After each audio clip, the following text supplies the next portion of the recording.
The Monsters Playbook is an adventure podcast for grown-ups. It contains violence and profanity and deals with adult themes that may be uncomfortable for some listeners. Specific content warnings can be found in the episode show notes. Listener discretion is advised.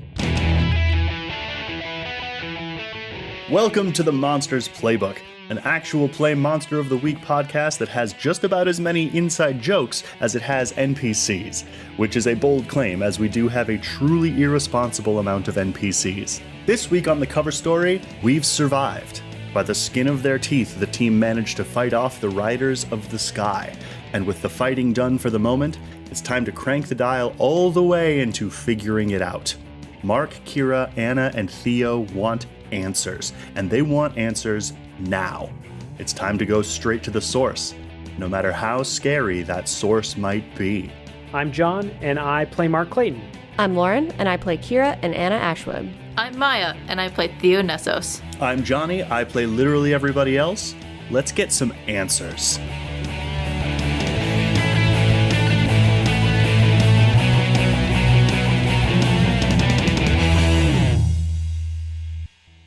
So where should we start, for the love of God?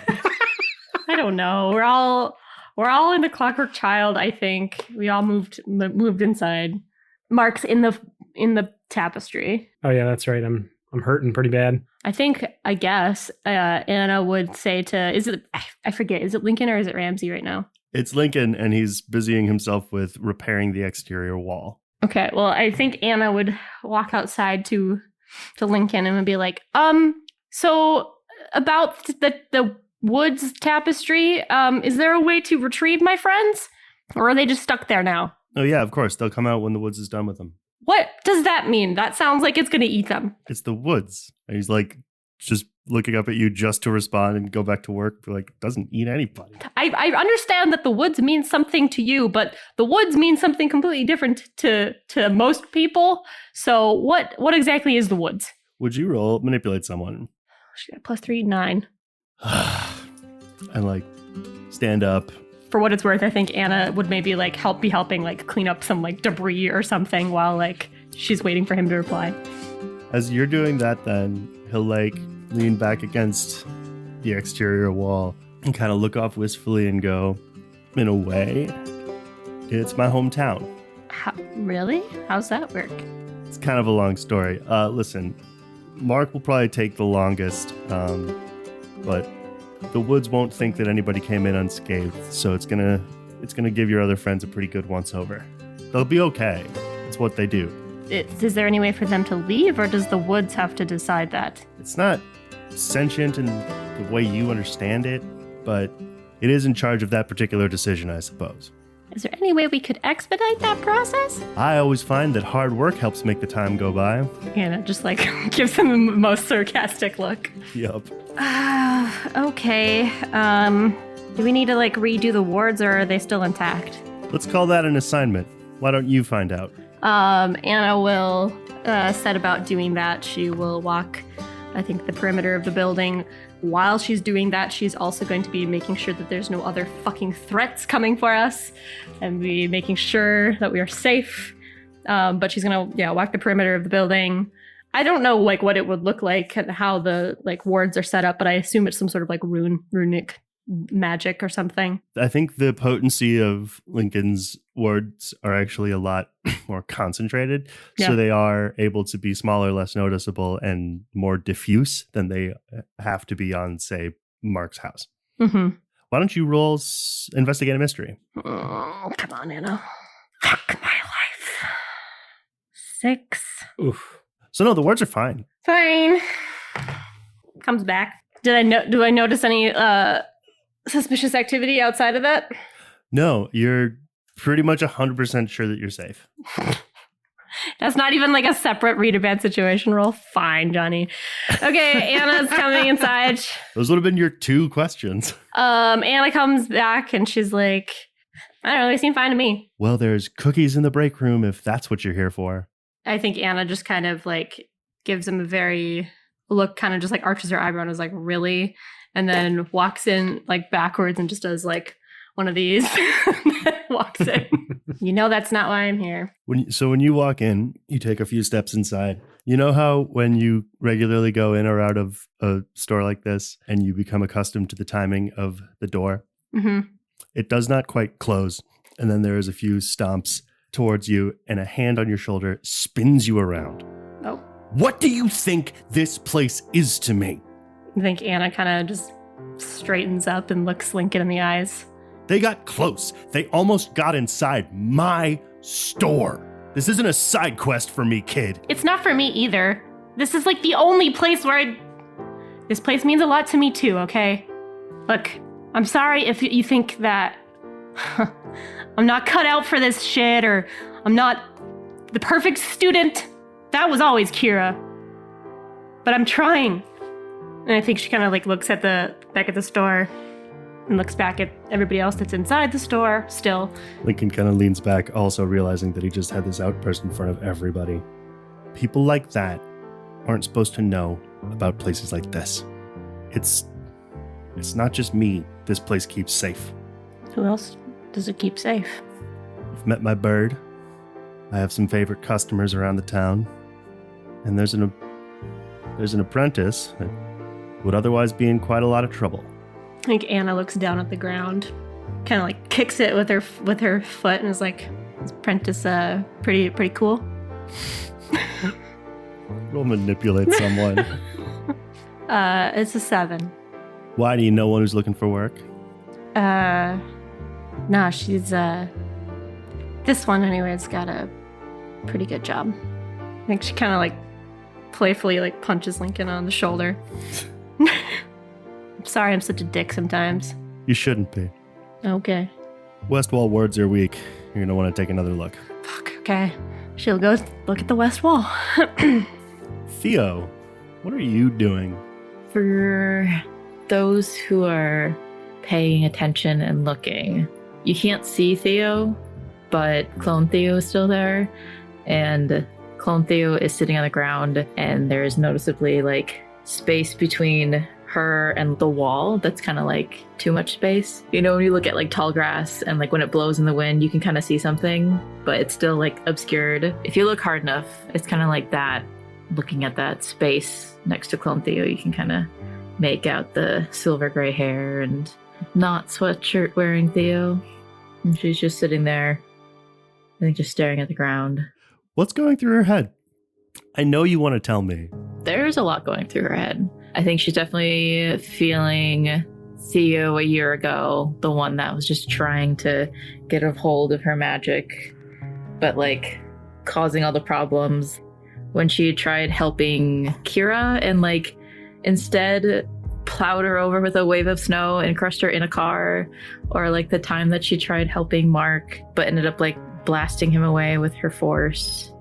And she's getting images in her head of when she looked back at the time that the Grey Hand was most happy, at him building princes right now, her failed efforts during the fight just now, and there's a running monologue in her head that is just going, I can't do this.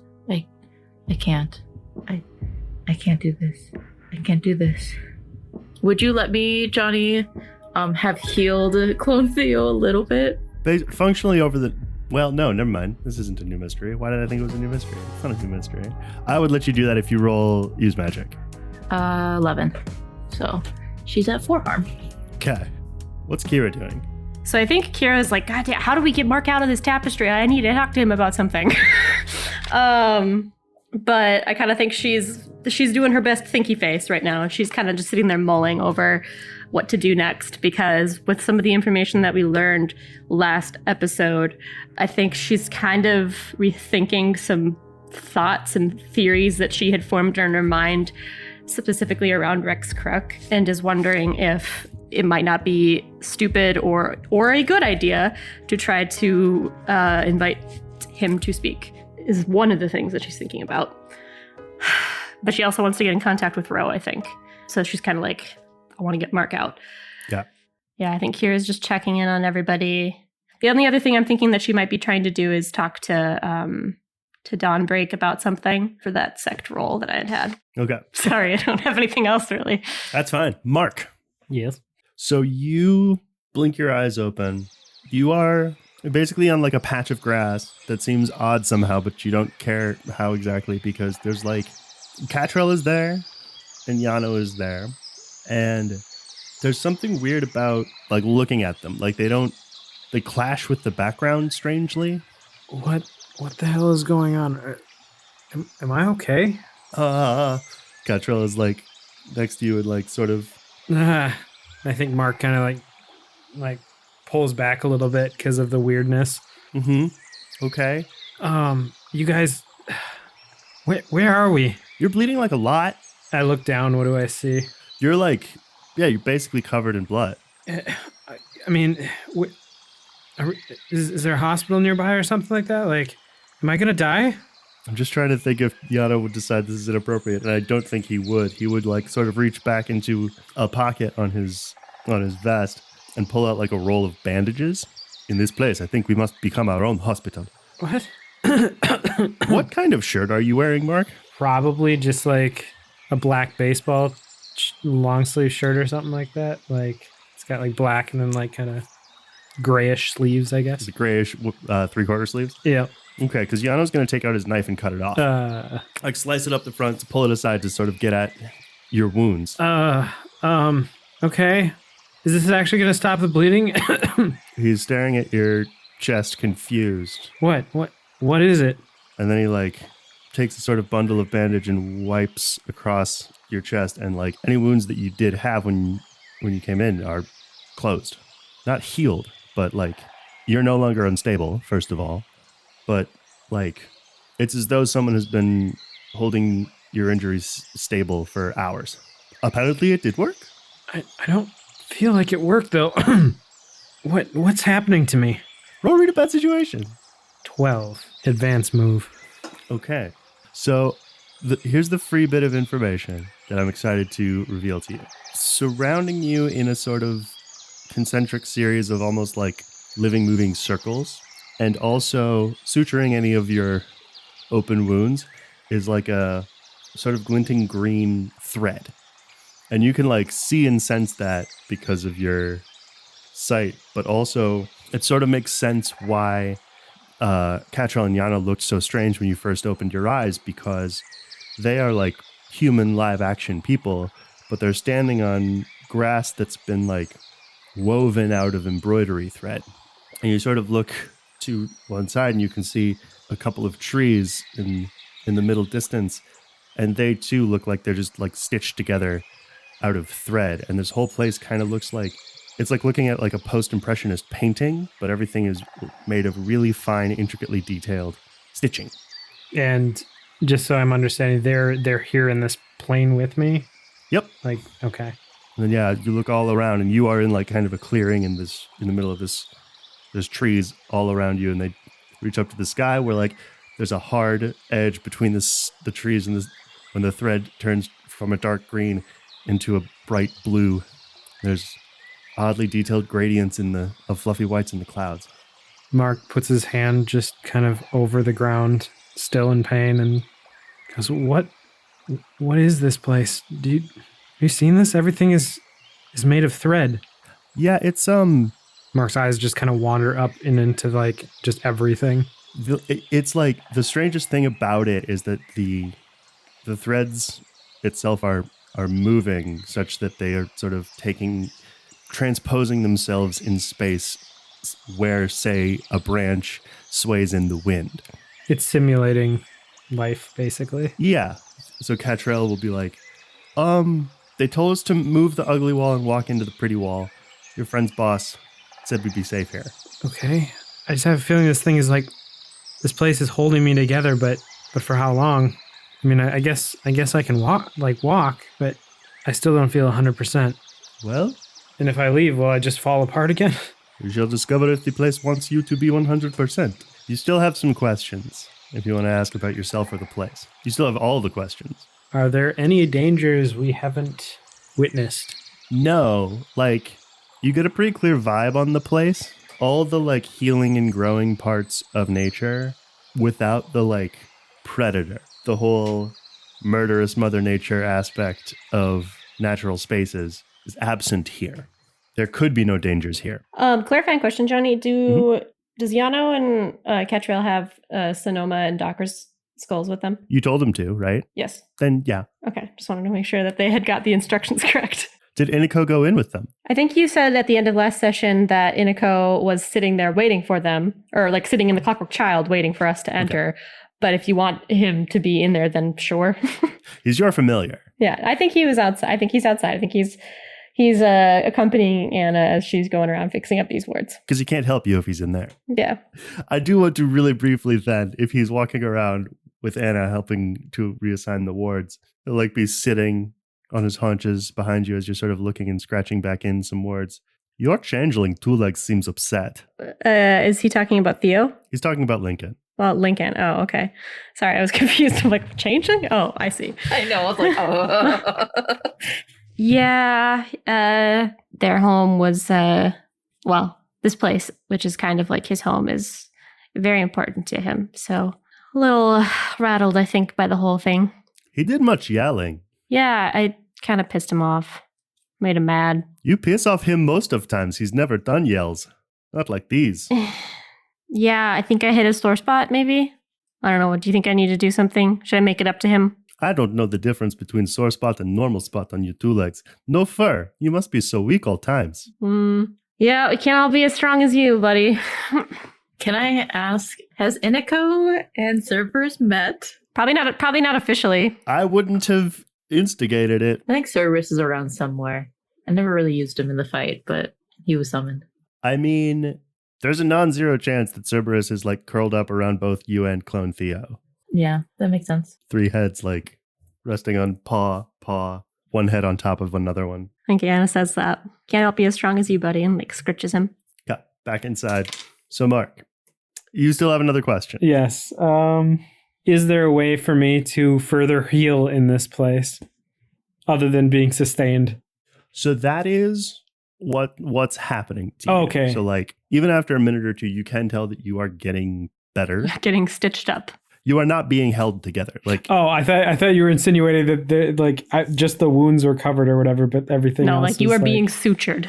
Yes, gotcha. Like, okay. The stitches that are sort of in any of your wounds are also moving. You can't feel them moving, so it's not horrifying, but they are like kind of shifting side to side. Okay. Yeah, they're doing work on you. So the longer you stay here, the more healed you'll get and be. Okay. So is that my question or? That's your question. Now, what do you want to do? I think I'm starting to feel better. I mean, you guys don't have to wait here with me. You guys can go back. I can wait here while this place essentially heals me. Yano's gonna go, actually, I think this place might be a bit overzealous with us.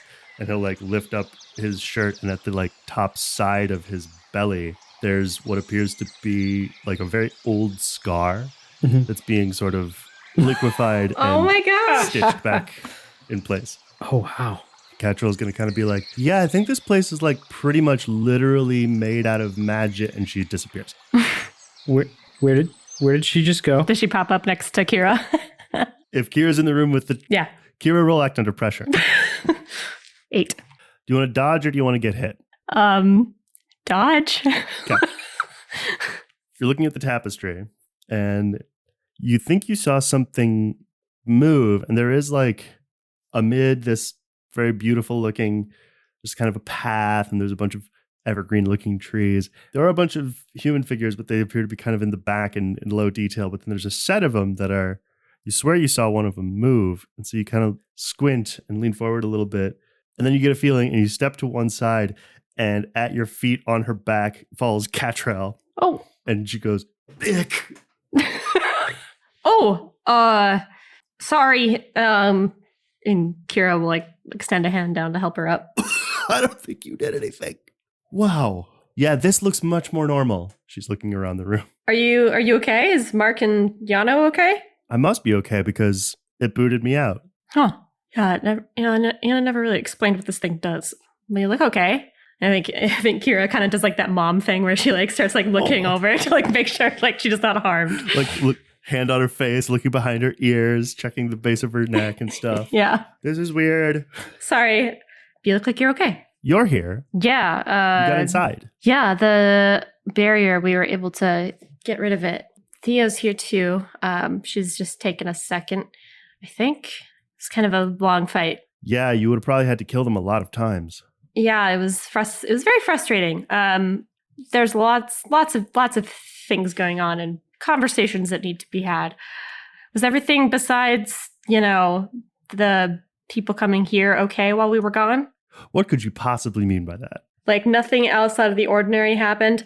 I'm kind of wondering, like, I want to know how people knew that those skulls were here. Was there something like somebody who came in who like seemed suspicious while we were gone that maybe found out that those things were here? Like, did they notice anything while we were out? In fact, Kira might have been even looking around, like, while she was waiting for like Mark to come back out. Like, is there a fucking camera in here or like something that's bugging this place? We'll read a bet situation. 12 advanced. I think what she and Yano know, the person who showed up first was the car that had Horatio in it. Okay. And then all of the rest of those like riders came at the same time, or? Okay. I still don't know how they figured out that this was all here. Would have been a lead, but you shot him. Oh, Horatio? Yeah. Well, is the corpse still there? Probably. Could we have said that we grabbed it and had Jesse help? I will have you roll act under pressure. Okay. 11. So yeah, you take the body. I think you like drive the limo down a wooded street, so it's kind of parked out of the way. Mm-hmm. And that's when you start to hear sirens. Oh, we've moved the limo, but we have the body? Yeah, like inside wherever you want to take it. Yeah, I think they would have put it somewhere hidden within the Clockwork Child. It's warded, so I gotta imagine there's somewhere to hide the body pretty well. I think Kira's kind of doing that thing where she's like looking out the window and like watching the cops to see like what they're doing. Are they headed for the shop, or are they like investigating the area? What are they doing? They're looking at the store across the street that I believe somebody got thrown through a window of. Oh, okay. And yeah, that the broken glass from the limo, and like they're investigating where the shooting happened down the road from you guys. Great. There's also quite a few busted ass cars with like ballistae through them. Honestly, so. the fact that we don't have cops come on this show more is concerning. With how much we are fighting in broad it's daylight. It's because I don't like them. I'm going to leave that where it is because I want to go back into the tapestry and check on Mark and Yano. Yes. Yano's eyes are wide, and he is looking back and forth quickly between where Catrell had been and you, Mark, and back to where she was. Where did she go? This was not you having saved her? Man, I don't even know where I am. Well, hold on. Maybe I can tap through to Skynet. Roll plus weird. 10. Okay, yeah. You can reestablish Skynet and talk to everyone. Hello? Is anybody there? Mark's voice sounds wobbly. So we can all hear this poor connection? Yes. Okay. Mark, yeah, I'm here with... Kira, is that you? Mark, yeah, I'm here with Catrell. Are you okay? I'm getting better, actually. Where am I? Anna pipes in. You're in the woods. You'll get out eventually. Different than any woods that I've seen before. Yeah, it's meant to make you better. It'll once you're back in tip-top shape, it'll spit you right out. Okay, is Catrell with you guys? Kira's like, yes, she's here. Oh, why'd she just leave like that? Because she's better. Oh, okay. Well, we'll be back in a little bit. Yeah, get better quick. We got some stuff to deal with. What kind of stuff? You know, all of the stuff. We've got some questions for Ro that I think we need to talk to her about. And perhaps Rex Crook. And then there's the rest of the bullshit that we need to still do with by the way, Thugamon is probably also in the Clockwork Child with Gale and Princeling. Do I hear sirens too? What's going on? Yeah, there's some cops investigating, I think, the noise and the damage to some of the stores nearby, but we just gotta lay under the radar, and I think we'll be okay. Okay. When I leave the woods, where do I come out? Right in front of the tapestry, most of the time. It's from what I almost got bowled over by Catrell, so I think you'll be fine. You'll just pop right out here. Okay. All right. Well, we'll be back when we're ready. Yano, everything's sounds like it's good then. So it did say there were no dangers in here. Oh my God, Oh Johnny. my god. Oh God, I didn't say you were alone. that's a missed danger though.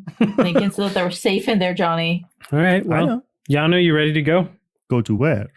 I think we're almost finished here, right? Mark, you'll heal a single harm.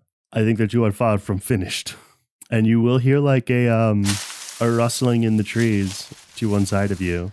What do you do? Well, first I want to see if Yano turns to that noise. Oh, absolutely. Okay. It's like, what is Yano up to? Yeah, Yano turns to look at the noise and he'll put himself between you and it. Do I notice any? I mean, I guess, oh, shit, he's already looked at it, so he's aware of it. He's also going to like reach for his gun, but find that he's unable to draw it. Is there a tree nearby? Lots. Perfect. Because I think Mark is going to tackle him behind a tree. Like grab Yano and pull him behind a tree. Yep. Roll act under pressure. Oh yeah, that's a 6. So you grab Yano and you move to pull him to one direction. He looks at you confused and fully falls over almost onto you. You dodge him and then start to kind of try to run also and trip over him and land basically on your face. And the place that you heard the rustling in the trees, you hear a bunch of... I don't care for that. Oh boy. Clumsy, that was part of it, wasn't it? Not clumsy. Unwieldy. I think Mark gathers himself and like slides behind a tree. Yano, get down. Yano looks at you like lying flat in the open grass and just puts both his hands over his head. It's cowardly to stay hidden, especially if this is the part that's our duty. No one thinks that's what this is. It's just another two broken humans. Can I tune in to one of these creatures? I want to be able to see through their eyes at one another to determine what they are. Yeah, why not? 9. Ask one question. What are these creatures of the forest? As far as you can tell and interpret, they are woodland creatures. Mark makes an audible, what the? There's a little under a half dozen squirrels. There's a couple of deer. I think Mark pokes his head out from behind the tree. In the movie version of this, his eyes are just kind of looking around like, hello? Roll manipulate someone. 14. Out of there's like a gathering of bushes in the place, like a bunch of brush, and out of which pokes the head of a raccoon that like reaches out with its weird little leathery hands and pulls some of the leaves of this bush around its head so that just its head is peeking out, and it goes, These idiots think you're important. I hate it and love it at the same time. I think you're just another freeloader. A freeloader with fire eyes. What, who are you? See, I told you, that's like fully half of it. Shut up. I'm handling this. Could I get some clarification, Johnny? The higher pitched voices, what animals are voicing those? he can't really, I mean, there's squirrels and deer. Okay. And you are Mr. Raccoon? You'll hear another chorus behind him go, dart his head behind him. Some of them will laugh a little bit louder. We're the woods guy. As I'm starting to put together, this is a very interesting place. Also, how are you talking right now? What the hell is talking? We're communicating. He's being rude, acting as though he's never met a human before. And out will step a doe. This one likes to pretend he's the king of the forest when he's barely even a serf. Besides, we're an autonomous collective. No gods, no kings in the woods. I feel like Mark's about to join the Jungle Book here. Do you guys live here? Also, do I notice the same threads on them as I do the reality that I'm here? Or I am in here. They too are stitched of the same stuff as this place. Yeah. Cute. It's like Little Big World. Oh yeah, kind Little of. Big Planet? Yes, Little Big Planet, sorry. I was fucked that Little up. Big World. You knew, Johnny knew what I was talking about. Because they're not like stuffed animals walking around. Like, Yeah. it's more like the Kirby one, where it's like the whole place is it's a tapestry and they're part of it, and it has to keep shifting to accommodate them. So if I would have seen those threads, I probably wouldn't have asked that question then. Because I would have been like, oh, they're part of this. Well, if you said, do they live here, the answer that will come will be, yes and better, child. We are of this place. And who made this place? When you say who made this place, she will answer with visible reverence, half close her eyes and look down to one side and go, the child. And then from behind her, you will hear a number of other voices go, even the raccoon will go, The child. And I think in response to that, the child? What? Who's the child? No, not like that. The child. The child. Mark looks back and forth. You need to have more reverence in your voice, man. Yano taps a finger over his chest and goes, Yano. And then I think Mark nods his head as he says it. The child. And then gives kind of an awkward look like, huh? The doe will look at you and kind of like shake her head back and forth like, yeah, close enough. Where, is this child here? Where is the child? We've not had word for quite some time. Okay, We suspect he's happened along. I see. And then out from the bushes will scamper a little squirrel that will hop up her body onto her back, onto her neck, and up onto the top of her head. Enough of this nonsense. It's him. We gotta do this. Blood, flames. It's got both halves. Calm down, child. The little one believes you're something called the blooded flame. Out from the trees will walk a buck. If you are he, we are to deliver you towards a message. There's something you gotta see. Surely you must have me mistaken for some other woodland creature. As I've told you, he's just another human. Well, we got all afternoon till we're done with him anyway. We might as well take him to it. I am Prince of the Sky Kingdom. I don't know if that means anything to you guys. It doesn't. Okay. So what are you looking for from this individual? The squirrel, leads down to sort of dangle to one side of the doe's face and kind of gets up in her face, is like, Yeah, tell him. it's not something we need from the individual, it's something that is owed to him. But the buck, I think, will take over here and be like, there's one we were told about long ago, the blooded flame, that he would arrive, a place within the woods we were to take him to, a message conveyed only to he. To do what with exactly? Yana will kind of lean in and be like, you do have very much blood on your body, and you are composed mostly of fire, so this could be this person. I know, I just, The message is only for you. let's just say I am the guy. May I hear this message? All of the woodland creatures, as you say that, will go, you are the guy. Like, they took that as a command. Let's say I'm the guy. You're the guy. Now we said it. What next? Well, legends told of a message. May I hear said message? Oh, no, you are not to be delivered the message. You are to be delivered to the message. Delivered to the message in the forest that I'm currently in. You must sacrifice him. Through the spiked gate. Through the spiked gate. Hold on. What? Through the spiked gate, you will be delivered. The message is a death. Give me one moment while I consult with my compadre. Yano, what do you think about this? I think we are safe in this part of the forest. Until we go through the spiked gate. Must we go through the spiked gate? I don't know. But there seems to be 100 little animals that want us to go through the spiky gate because they all seem to be thinking that I am some god-forsaken messenger thing. And they are all speaking to us with human voices. Yeah, because that's the weirdest thing we've come across. I am loving the idea, though, too, that, even though they can communicate with their minds, both Mark and Yano appear to be talking to each other with clenched teeth so that they appear as though they are not talking. Yeah, I thought about pointing out, you have the network up with Yano, but... I know. I am agreeing with you. Yup. Perhaps we stay here in the healing clearing and continue our recovery. And I think with that, Mark turns to them. So let's say for a second that I went through this spiked gate. You went through the spiked gate. Well, I haven't gone through yet. Why'd you have us say it? Well, we're getting there. Just hold on a minute. If I went through the gate, no harm would come to me, correct? Because a spiked gate sounds, spiky. They all look at each other nervously. A couple more squirrels climb up some of the trees and also look at each other nervously. Because I too like this tranquility that you guys seem to be experiencing here. Your silence says... The spiked gate is the only danger in the woods.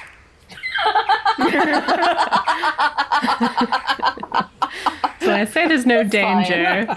But Not here. Not in the woods, but at that door at the edge Okay, of the don't woods. disregard that spiky gate.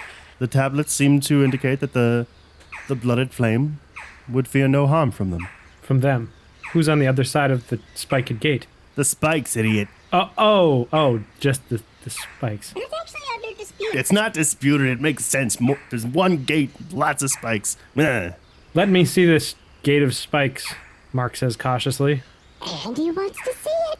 I'm telling you. I'm right. No one's right about anything yet. We're not at the bottom of anything. We're only in the middle.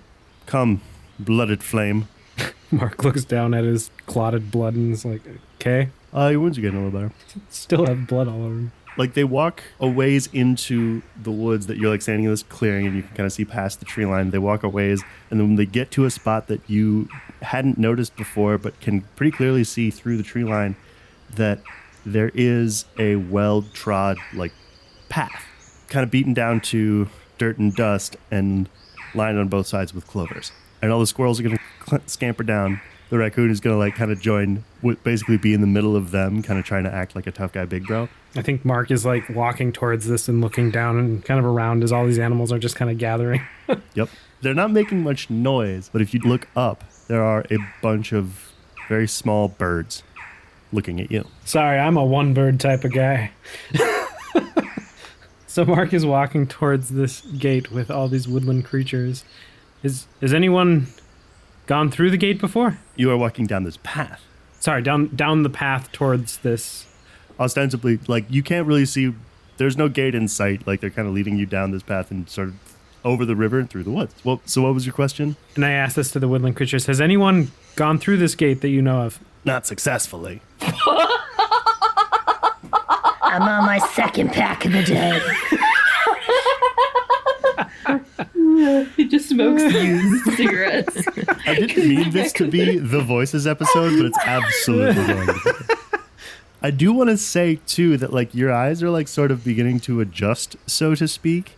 That, like, where before it seemed like stitched chaos that occasionally resembled reality, you are now pretty much fully able to parse what's going on here. Okay. You know, you're accustomed to looking at it. You now speak this visual language, so to speak. Not successfully. Did they die?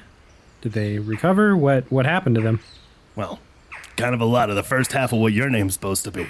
I see. All right. The spiked gate can inflict wounds that will never heal, the book says. All right. Some time ago, a thin skin that looked like you attempted it, and... Blooded. Yes. You must understand, If I am to be this message that goes through this gate, what is on the other side? What is the purpose of this message? What am I getting across? They all are looking back and forth at each other sort of uncomfortably. It is a very old prophecy. What is it that I'm bringing across? She means she doesn't know. Okay, and this is supposed to help you guys, or just something that needs to happen? It needs to happen. It was written so it'll be. Is there like a prophecy book somewhere? Like, where is this prophecy? I love the characters you're bringing to life. It's so different from the laughter that you usually do. So it really threw me off because normally you're just like evil laugh, but this one. It's a fucking squirrel. I gotta laugh cute. I know, it's just it's juxtaposition. It's weird. It's very good though. This is a weird one, guys. I love it. So I'm gonna put a pin in that. We'll come back to the nature of what's going on. I want to check back in with Theo. How you doing, kid? No, why? Because you haven't done anything all night, and I don't know if you're okay with that. I'm okay with it. Okay, then, Anna. Power move. So I've been contemplating who Theo might be most receptive to as far as like PCs or NPCs, and I'm still unsure. But you could tell me, Jonny, if this is not how clone works, but I almost imagine like if somebody did try to come up or interact with Theo, like I want to be clear, like she's not like there, like it's hard to see her, but you can kind of like She's got a veil. Yeah. But like if somebody tried to talk to her, I almost feel like clone Theo would like speak for her in a way. Like I'm kind of imagining like clone Theo and Cerberus being kind of like a protective wall. But no, I think Theo's very distant and just trying to work through this stuff in her head. Yeah, I don't have a good answer for you, but like what's going on with Theo? Because Theo, as you're like sort of looking off in whatever direction you're looking off, you get like a mental and then eventually like a physical elbow in your side from clone Theo. Hey, Donovan is standing in front of me, and I would like you now to speak through clone Theo, because you are sitting on the ground and Donovan is standing in front of you. Okay. Hey, Donovan, what's up? Nice try. I didn't do anything? There's something I could help you with? I can see through. He looks off to one side, almost. You're rating kind of like equal parts annoyed and embarrassed. And he's like, I can see through veils. Well, that's a really nifty trick. You're deflecting. Well, I'm just stating what you just said. You said that you can see through veils. That's really cool. Do you have like special eyes or something? Or is that some sort of like magical ritual that you have to do in order to like see through them? I'll come back. And he'll like whirl 90 degrees, step away from you, kind of adjusting the sleeves on his shirt. Okay. And I think Clone Theo kind of settles her hands in her lap. Okay. Like, just a pleasant little robot receptionist. Yeah, I do think like she kind of glances at Theo Prime in the TV version. The mask that Clone Theo has, the like pleasantly like everything is fine, goes to like sort of a concerned, sad, but then kind of snaps back and then like straight looks forward and kind of glancing around the room.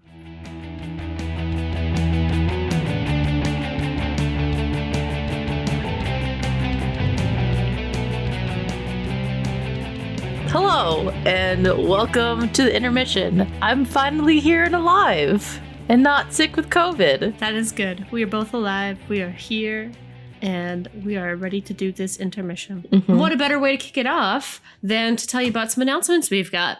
First of all, here's what we got coming up. We've got a brand new episode of our House of Graves that's going to be coming to our Patreon feed in 1 week on September 3rd. And then, as usual, our next episode of The Cover Story will be available in 2 weeks from now on September 10th. Miah, you've got some reminders? I do, and I have a fellow podcast member that I think is coming to say a quick hello. Hi, everybody. I threw out my back today. This is Mark Clayton. Hope everybody's doing good. I'm going to go lay down. Nothing like throwing Welcome out your to your back 30s. to let you know that you're getting old. Also, other reminders about not getting old, but other things. If you'd like to leave a rating or review for our show, you can do that on Apple Podcasts, Spotify, or your listening platform of choice. And tell your friends. Best way to get our show notice is telling your friends. You can follow us on social media, such as Twitter at Monster Playbook, or on Facebook, Instagram, Tumblr, and Blue Sky at Monsters Playbook. If you're able to support us monetarily and love typing in URLs into web browsers, you could check out our Patreon at www.patreon.com/Monsters Playbook. Check out all the sweet, sweet bloopers and subscriber-only swag that is on our Patreon. But also, we have a merch store and a Ko-fi page. So if you want a really cool Monsters Playbook t-shirt or buy us a coffee, you can also go that route. But also, we have a Discord. Come hang out with us. We talk about this game. We talk about video games. We talk about food. We share pictures of our pets because they're the most adorable thing in the world. All of those links can be found in our Direct Me profile in this episode's show notes. Our promo for this week is for Dice Company, a narrative-driven adventure podcast. They are a group of friends who have a passion for storytelling by exploring the vast and imaginative worlds they create. Whimsical and brutal. Whoa. Ooh. Whimsical and brutal. New is word like just dropped. Whimsical and brutal. It's like a cup of hot soup, but with bones in it. Let's take a listen.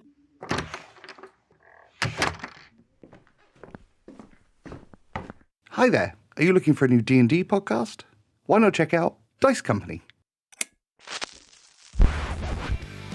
We've got high stakes. Inside that small, adorable chinchilla lies an enormity of demonic magic. Drama. Vander! Automaton, save the ship! Comedy. All right, gents. I'm working on a poem. Do you want to hear it? It's called Sadness. And a sentient automaton. I find this to be acceptable. Come escape with us. Dice Company. Wherever you get your podcasts. You can learn more about Dice Company at dicecompanypodcast.com.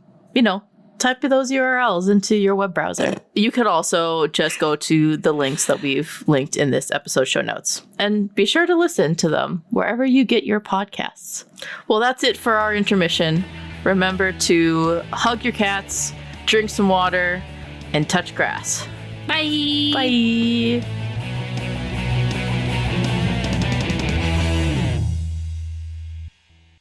Kira, where are you?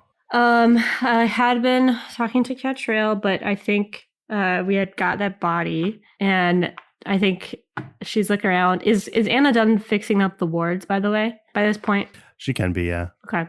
This is really fun. Let me roleplay with myself since nobody else wants to talk to me. I'm sorry. Well, if you're all in the room where like Catrell is, Donovan is going to come into the room where you are, Kira. Yeah. To be fair, you can interact with Clone Theo. I do think before he comes over, I do think Kira will eventually go over to try to talk to Theo, or Anna will go over to try to talk to Theo. But can I actually first quick check in with Ember? Because we're supposed to do that spell again, but we haven't talked in a while, and I wanna. How do you mean check in? I wanna talk with her in my head. Okay. Roll manipulate someone. 13 advanced move. Okay. You can make a connection with her. Hey, are you there? Yes. Sorry, this is just new talking with you, so I don't know how it works. If you're like listening, I don't know. So first of all, how do you think it went? It felt interesting to be so limited. Limited in what way? Well, the one thing you tried to crush with your fingers, you decided not to. See where that decision leads you. Let me ask you this question. Is that a mark of strength to crush something when you have that much power? Or is it more powerful to show the restraint? To know that you could, but to hold that power and control it, to really control it, to wield it. Why don't you tell me? You're the most restrained person I've ever encountered. Do you feel powerful? Do you feel strong, Kira Ashwood? I think you know I've never felt strong. I do know. But I do know that I have power. So I think it's good that we're talking. Because I'm not an idiot. I know it doesn't come all from me. It's something that comes from whatever the hell we were in the past. Or at least some of it does. But I think it can do great things if we can control it. Great things like restraint. Great things like holding back. No, great things like building, creating. What we were talking about doing with the Sea Kingdom. We could reforge that place, make it into something better, make it into something beautiful. That's powerful. That's what I mean. It took probably a matter of moments for that other fire, to destroy the Sea Kingdom. It was easy. Think of how much more power, how much more thought and effort would have to go into creating something, building something. Maybe we have different ideas of beauty. Well, what do you think's beautiful? I think she's like genuinely curious. I think no one's ever asked her that. Yeah, she's kind of waiting for an answer and realizing that she's kind of faltering a little bit. And Kira kind of like looks over and points at, this is cheesy, she points at Tommy. That's the most beautiful man I've ever met. Oh my God. And not just in, the obvious way, but looks at Anna and she looks at Theo and looks at everybody trying to clean up the Clockwork Child and fix things. That's pretty beautiful to me. I'll manipulate someone. 11. Do you get +1 to that because you used magic previously? When did I use magic? To heal yourself? Oh, yeah. So 12, advanced move. That was like an hour ago. I haven't used it in my +1 forward yet, though. Good call, Miah. I can see it. You turn something into something else that can be turned into something else. When you fix something, it can do something. Something greater than what you ever built it for. Kind of imagine they're sitting like in somewhere in the apartment building. What would Ember's like room look like? Do you have any thoughts? Ember's room would be the penthouse, but she's not letting you in. Okay. So like maybe the door's open, but like I can't go in. Like she would open the door and come out into the hallway and talk to you there. Okay. Yeah, I think Kira's maybe just like sitting on one side of the hallway with like hands wrapped around her knees, just listening. I think we could make something pretty beautiful if you're in. Technically, Uh-huh. if the accounts from before are to be believed, Ember has already made quite a lot of things. Technically, she made you. Oh, that's a really good point. I mean, talking about building things, you built me. I wouldn't be here without you. Well, I couldn't survive here without, if I didn't, I needed to. Kira, like, reach out a hand to her? Like, almost like, just like in comfort? Like if they're sitting in the hallway together outside of her room? She wouldn't have been sitting, but if you reach up a hand to her, I think she would come to sit with you. That's what I prefer. She's been leaning against her door this whole time, and at that, you reach up a hand and she like first sits down, then reaches out a hand to take yours. Yeah, I'll hold it. Being partly human is just so annoying. But she says it with a grin. Yeah, you got that right. And Kira squeezes her hand. I imagine it kind of burns a little bit, but she doesn't care. Aw. Elsewhere, is Anna going to go talk to Theo?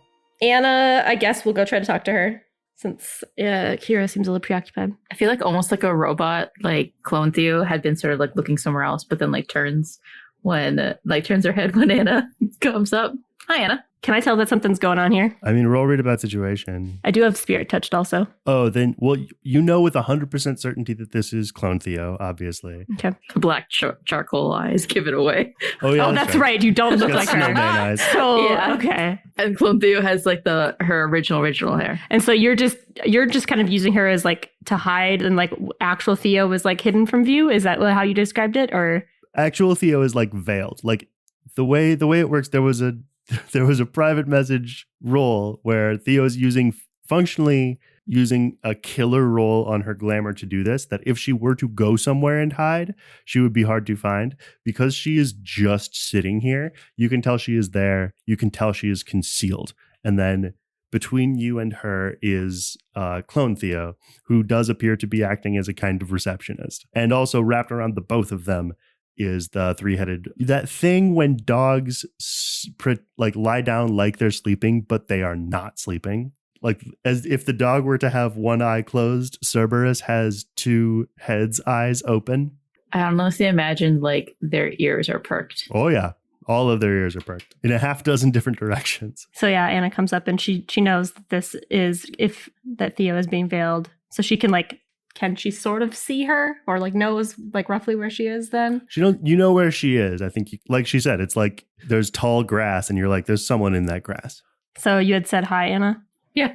How are you? You know that this isn't fooling anybody. I know that Theo, the other Theo, is there. You have like Coraline eyes. I've never seen that movie, and I don't think Theo has either. And Clone Theo like looks over to Theo and then back at Anna. She's okay. She just needs some time. Yeah. So we've been kind of sitting around here for a while. I don't know how long it's going to be until Mark comes out, but... Oh, do you need some help with something? I can totally help you. No, I want to talk to Theo because we care about her and we want to talk with her, not some 8-bit clone of her.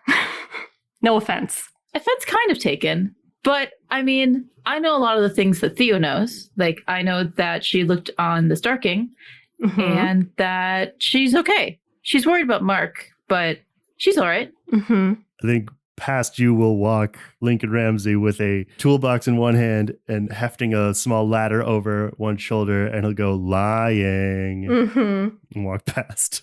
I don't need Theo's cat or Lincoln to tell me that you're lying. Anna is going to try to sit in front of the patch of grass where she can approximate Theo is sitting. So she's right in her face and is just like, okay, well then you won't mind if I just sit right here. Anna, roll act under pressure. No, roll plus sharp. Okay. To approximate where Theo is. Fucking right. I rolled 13. Okay. So Theo, actual Theo, you can see, I'm assuming you are kind of looking down and you can see Anna's legs like cross, and then she scoots herself towards you and like comes within probably like a half an inch of being knees to knees with you. You look up and she is looking right in your face. And she's like, so you won't mind if I sit here? I think Clone Theo's just looking at you like... Over her shoulder? Well, because like I'm imagining that they're sitting side by side.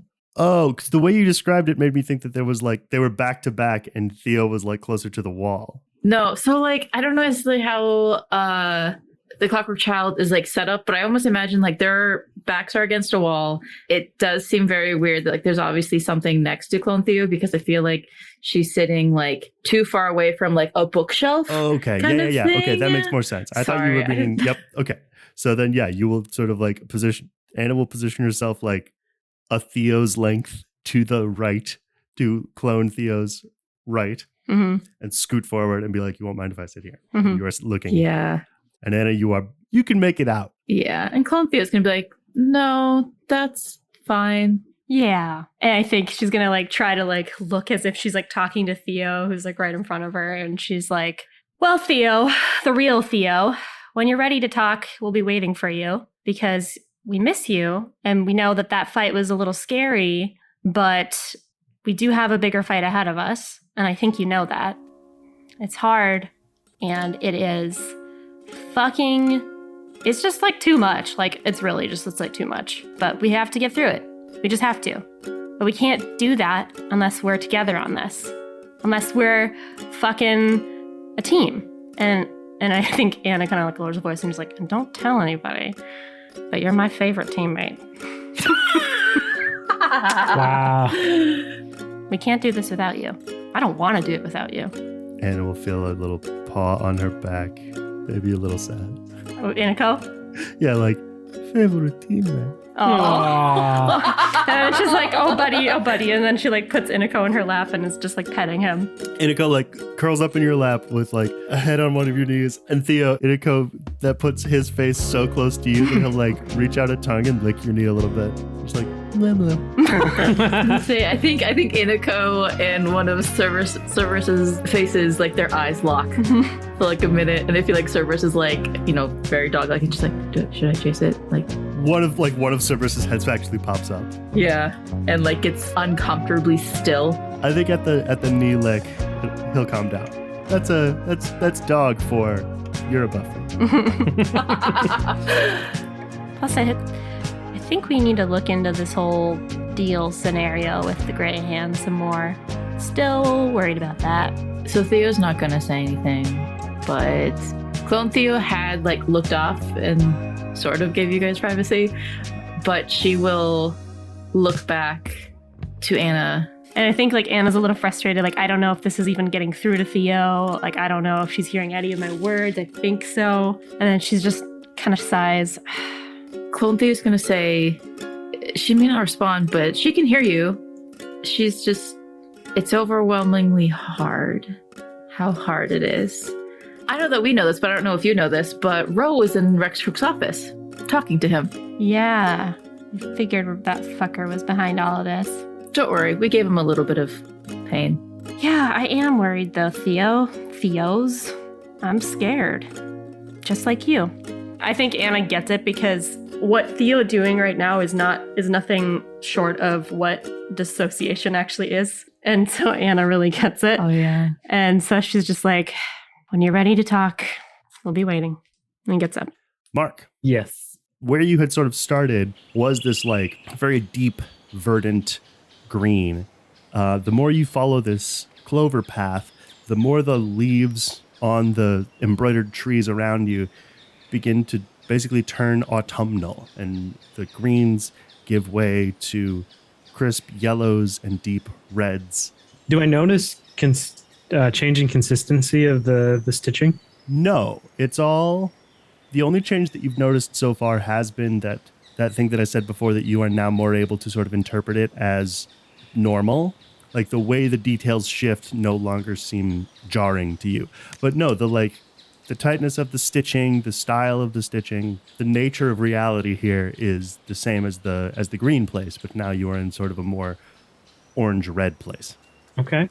You guys come to this part of the forest very often? It's the humans who want to see this place. Your folks always want to watch stuff turn to death. Yeah, we're flawed that way. Pay him no mind. We are of this place. We step all throughout the woods and see all the colors. Our one rule is our one danger. We don't touch the spiked gate. I'm sorry. This is such a good, fairy tale situation. I've got a bad feeling about this, Yano. But let's see what happens next. I have had little but bad feelings about this place, Mark Clayton. I suppose if there is but one rule, should be simple enough to not break it. Unless I come along. Unless you are this flamed blood. And I decide I want to send a message through said spiked door portal. When Yano says that, something will screech and go up his pant leg and then crawl up his shirt and pop out his collar. Blooded flame. Slap him with its teeny tiny hands on his big cheeks. Blooded flame. Blooded. It matters how you say it. He stops dead and tilts his head as much as he can away from the thing.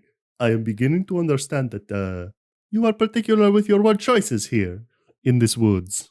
The squirrel gets right up into one of his eyes. We are the woods. Oh, God. And then jumps away. Just picture it like arms spread, just flying arms squirrel. and legs and tail swirling around in that way to adjust its fall.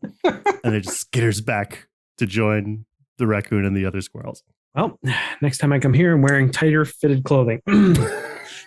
I continue on to this spiked gate of doom. Okay.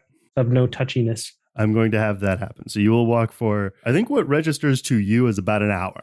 Even though the sort of complexion of the sky does not change. It continues to be this uniform blue with occasional cloud-shaped ornaments, basically. So what do you guys do for fun around here? Oh boy. We romp and frolic. And hunt. What do you hunt? I thought this was a peaceful place. The hunt is not unpeaceful. It's a daily chase. We have to keep in shape somehow, don't we? I see. Pretty boy up there is something of a champion. Who's that? I've earned it. The buck seems to walk with its head held just a bit higher than usual. Yes, he is fast, and he's clever, and I never rest upon my laurels.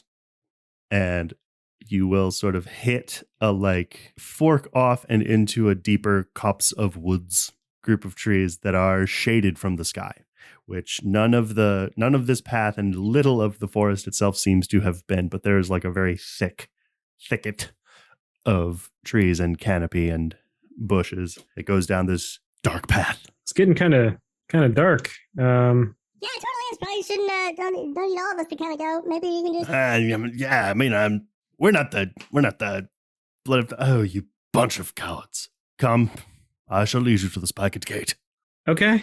And the buck sort of scowls at the squirrels who will not even get near the mouth of this path. Do I notice? Well, I guess if everything here is safe, there's nothing to look out for. Correct, Johnny? Something that will happen, and I want to know how you react, is that one of the squirrels will just go ahead and very quickly climb up you. Yes. Can I help you? And he'll get up to your shoulder and rest his little paw against the side of your head. I'm going in, because I know it's you. Well, that wouldn't be very safe now, would it? Under normal circumstances, no. How about you wait with the others until I come back? Well, if I do that, then I'll never get to find out what it is you're supposed to see. You could also get bloody if things aren't they don't go exactly as planned. Oh, you know all about that, don't you, Blooded Flame? You're the one who's supposed to figure this out. And we're the ones who are supposed to lead you to it. So I'm gonna dang well lead you to it. Well, first part of that was figure it out. And to figure it out, that means I might get hurt. So that could also mean that you would get hurt. Roll manipulate someone. 11. So you don't want me to go? I just want you to be safe. I mean, why would you leave the sanctity of this place? He's going to look at you. What's in it for you? He's going to look at the buck, who will nod. He's going to look at Yano, who will shrug and maybe even break eye contact, why is a squirrel looking at me? His little squirrel shoulders will slump bound down you. Well, if what you see is anything good, then you gotta come back and tell me all about it. He'll take a tentative step towards you. We've been waiting for you for a long time. Johnny.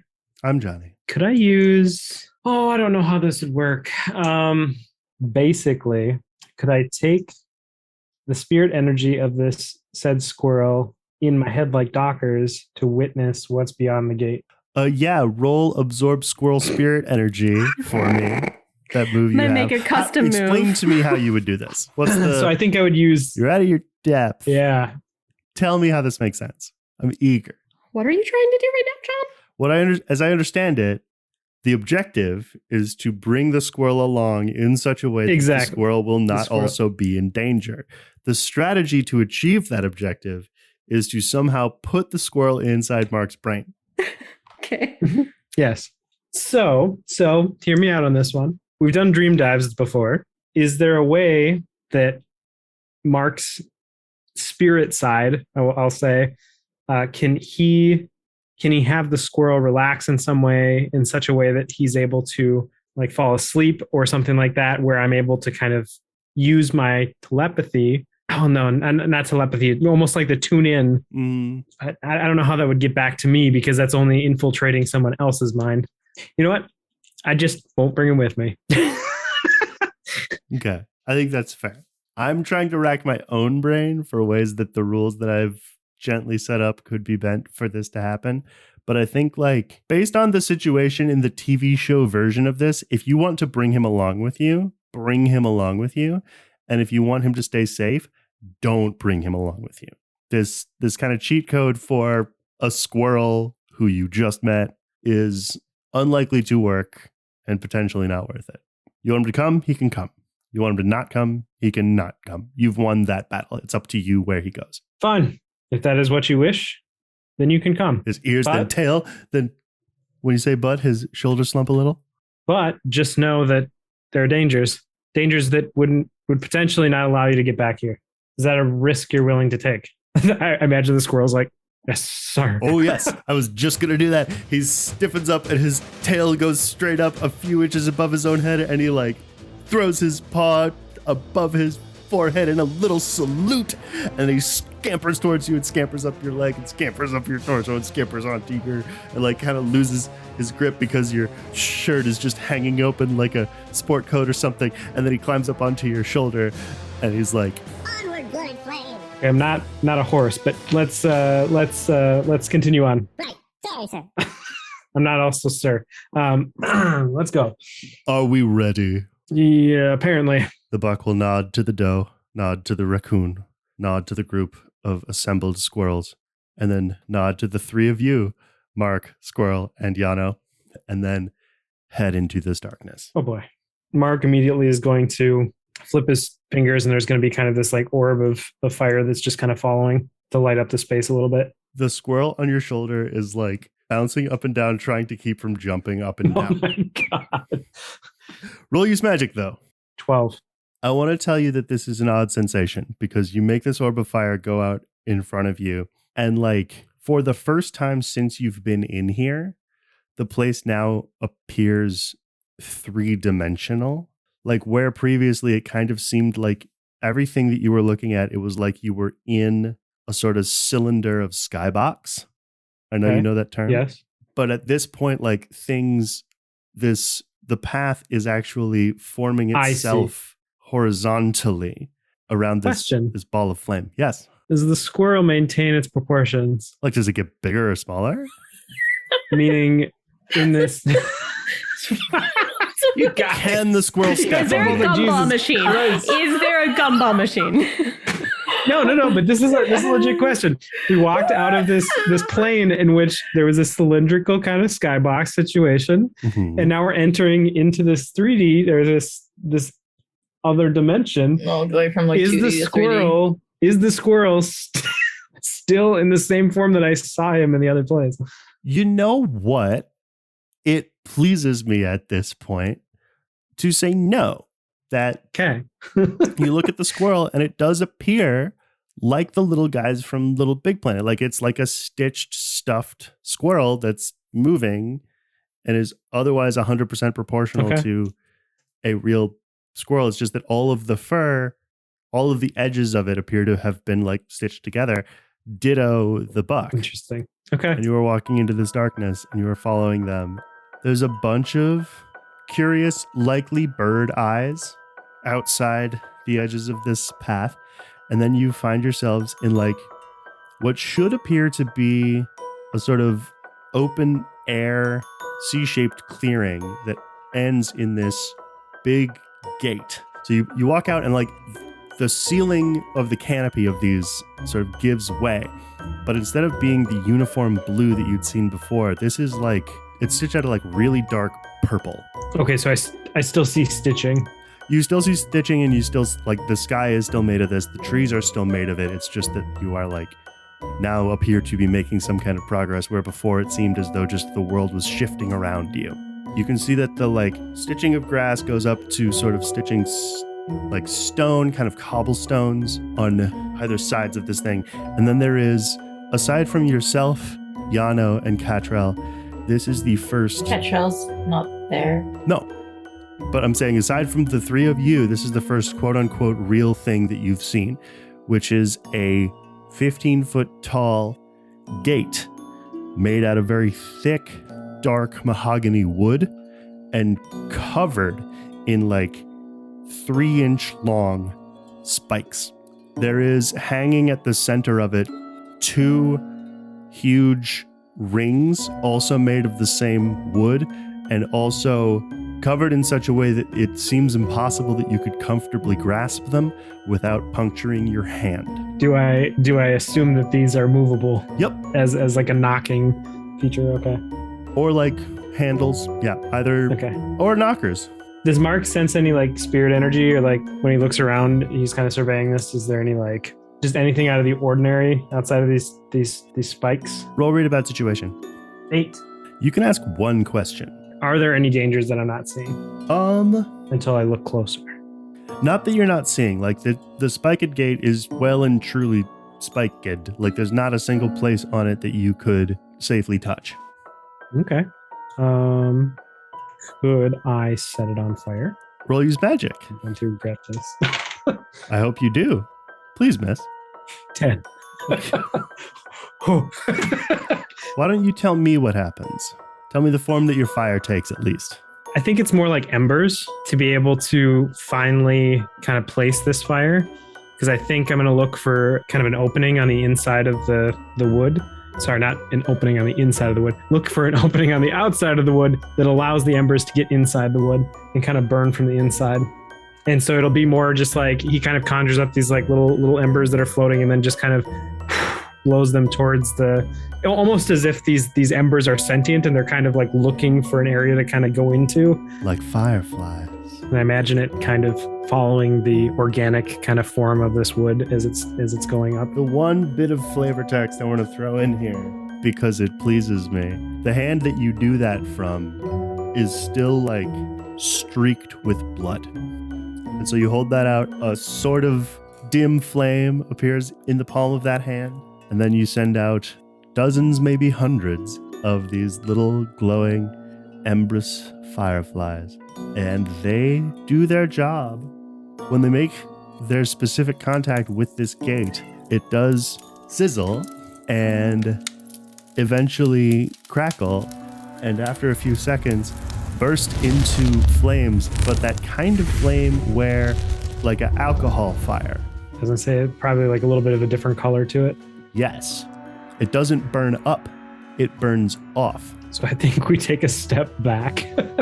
Not all, but many of the spikes, particularly around the center, are now just sizzling stumps and are gone. Am I to assume that all the fire is kind of subsided now and it's just this kind of... To the extent that it hasn't, it doesn't bother you, because that you'll be able to safely touch.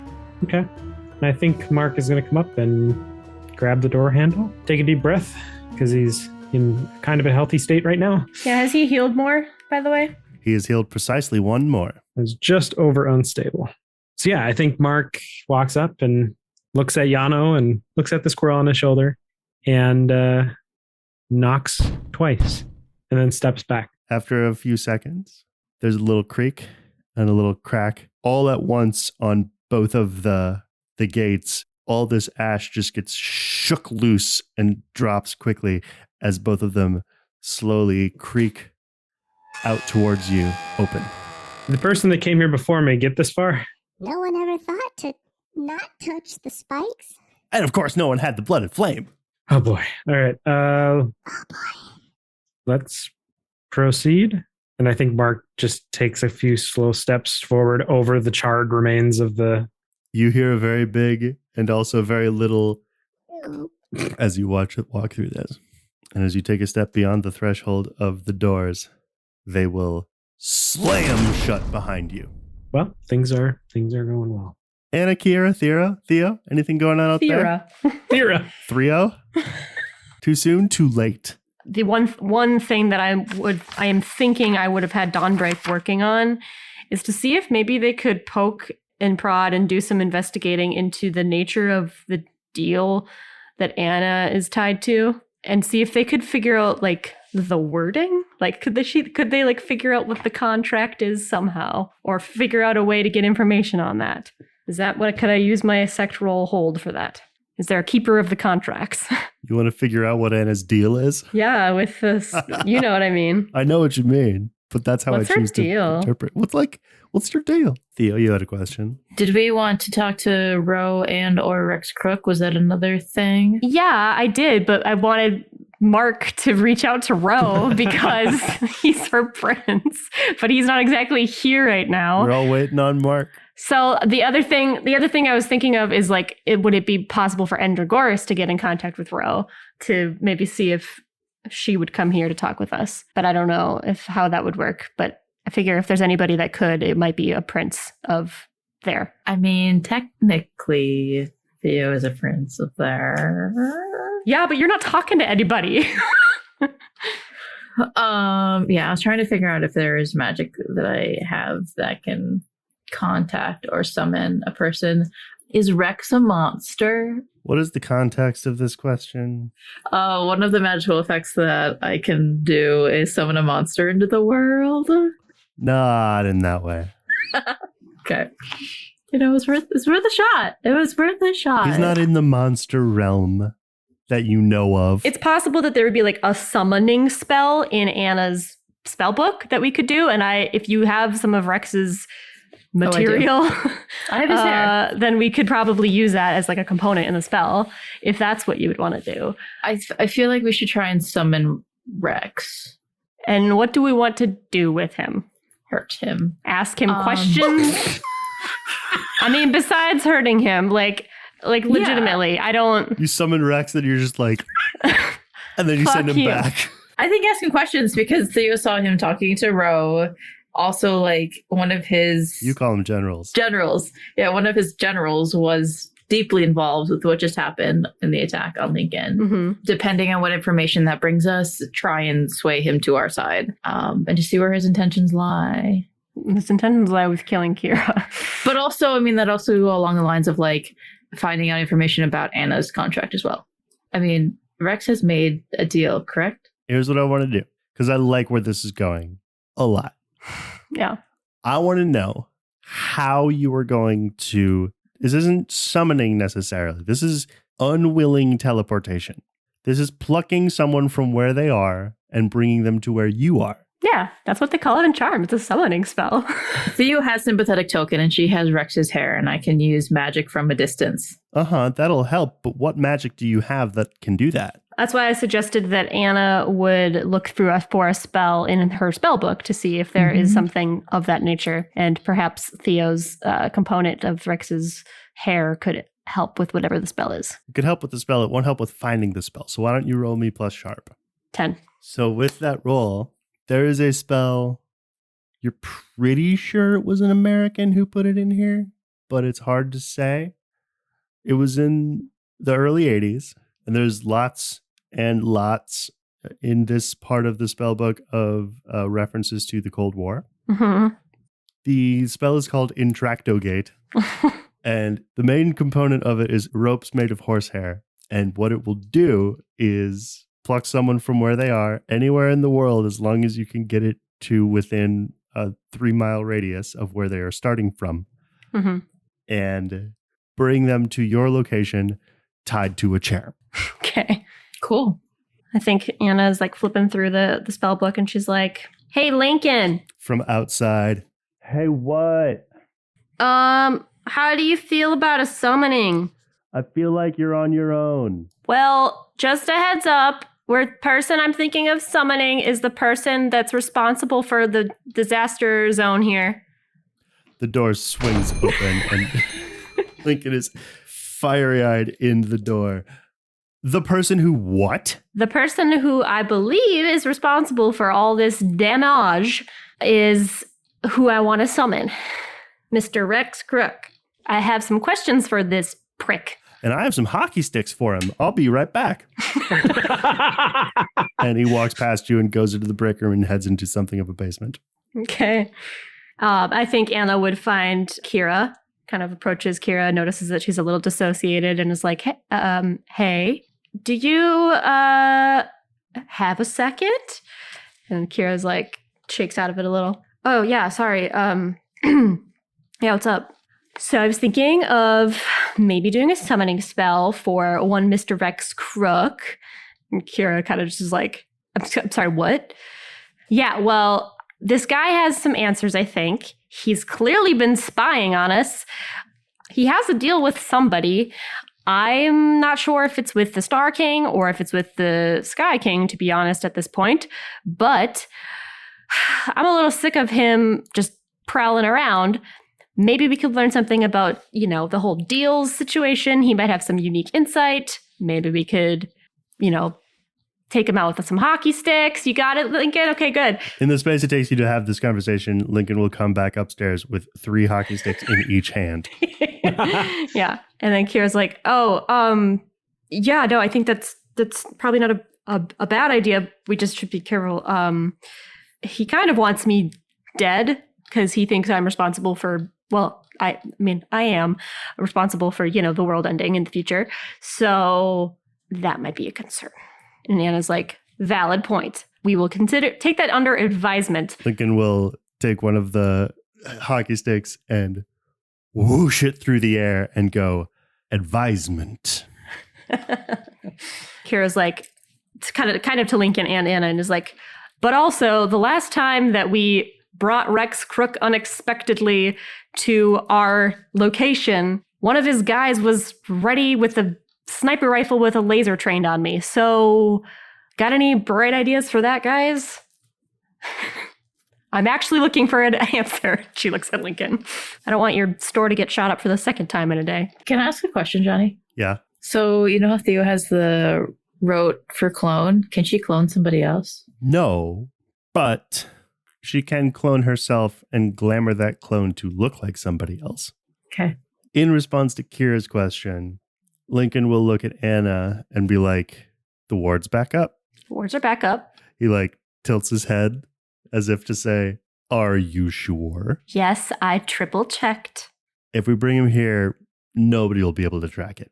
Okay. Well, fine. Let's do this thing. What do we need?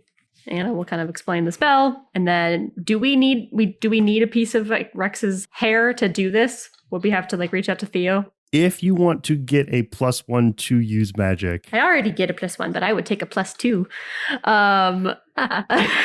Why do you already get a +1? Because I get a +1 to using magic when I use my book. Okay. So, but I will, Anna will go over to Theo and be like, hi, sorry to bother you again. The thing you will need, what you will have to use the hair for is to locate where he is to start with, which will be a Theo rolling help out if you are helping out Theo. Mm-hmm. Anna will say that. Sorry to bother you again. Not sure how much you've been keeping track, but we are thinking about doing a little summoning spell to get Mr. Rex Crook here. And I have it on pretty good authority that you have some hair of his. Could be useful to maybe locating him. Clone Theo will respond, yeah, we've got some hair of his. We used it earlier today. Cool. Can we have some? We'd love for you to help out. Yeah. She's gonna look at the shrouded Theo, and I think that the clone Theo will reach through the glamour and put a hand on Theo's leg, and the glamour will drop. Theo will look up. You need help? Yes, I do. I need my little good luck charm, Miss Theo Nessos. Okay.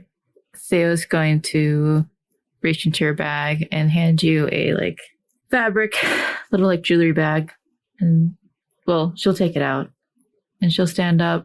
Clone Theo will stay sitting, but Cerberus will probably, at least one of the heads, perk up. Where do you need me? Over this way. We're doing the spell over here.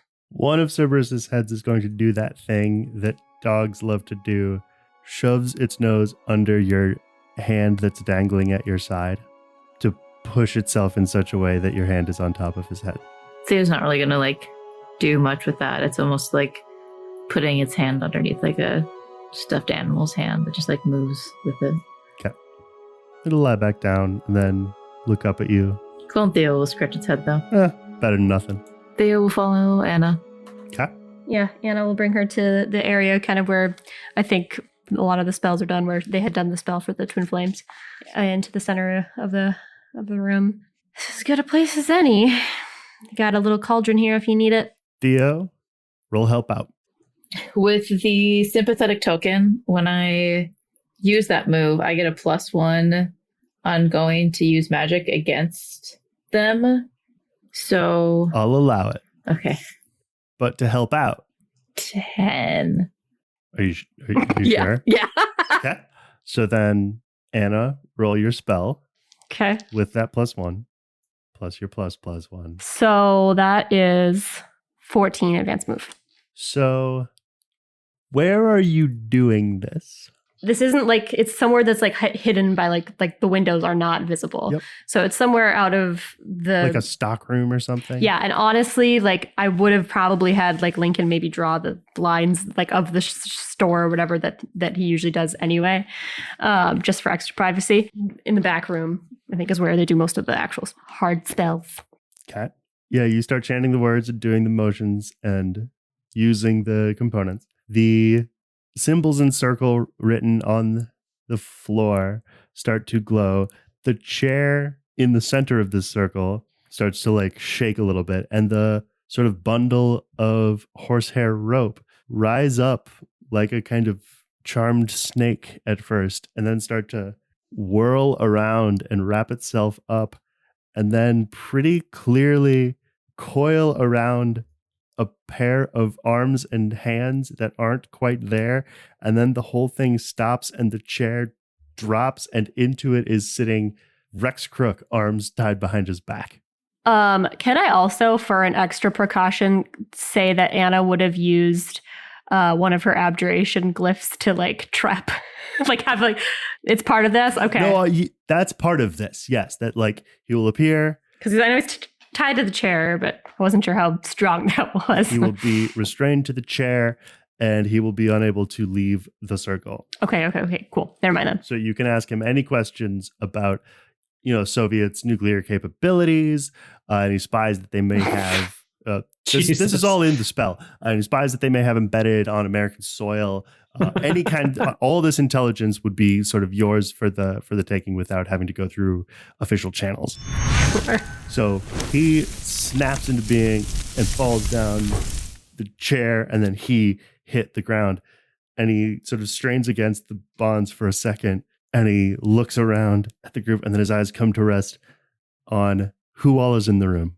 Kira and Anna, Theo, Tommy, Donovan, Lincoln. Okay, so everybody. And Nicole. Okay. So he looks around at all of you and he goes, "Oh, it's you, Mark."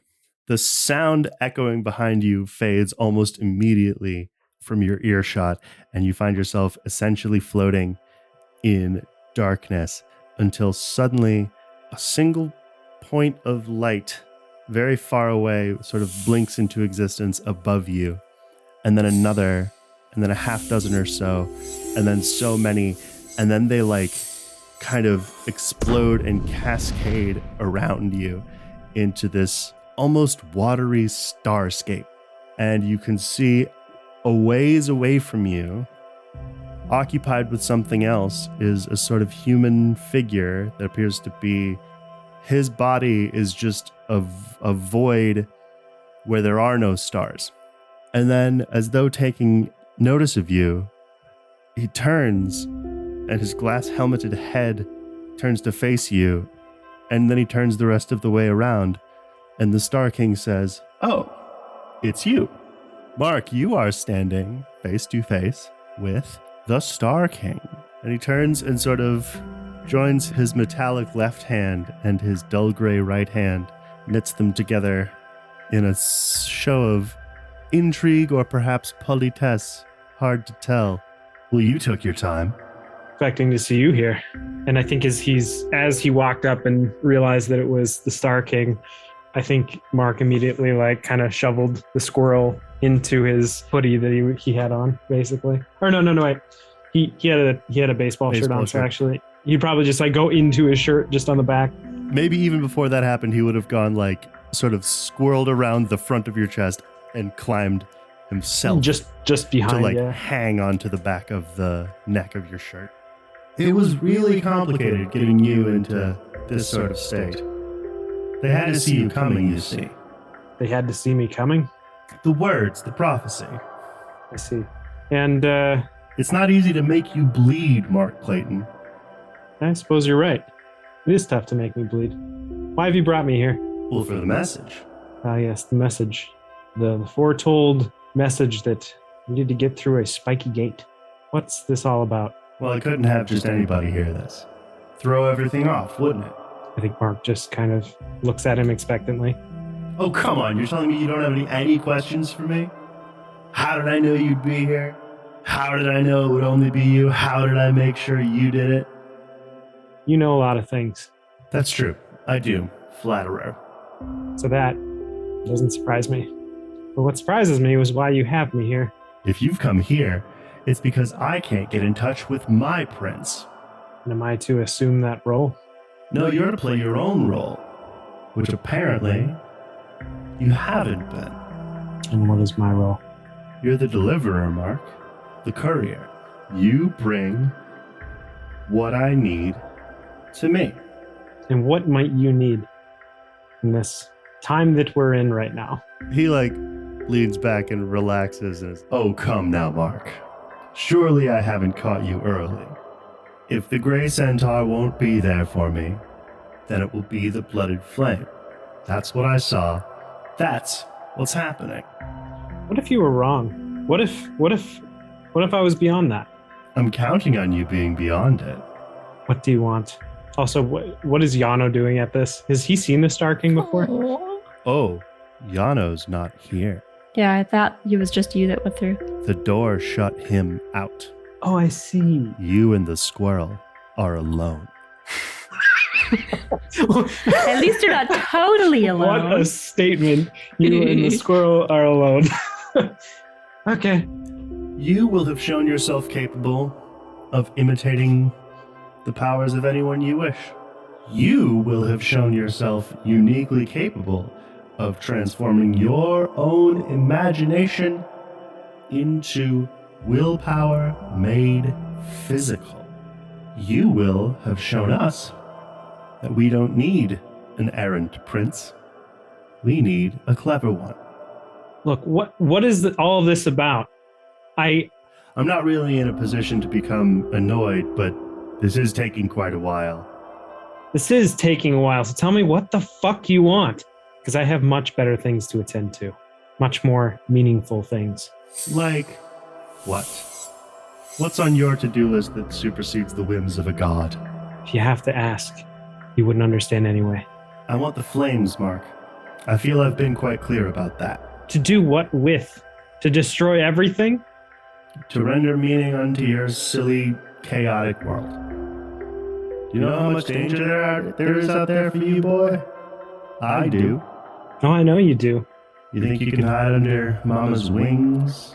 We live in fear every day, And that's worth fighting for?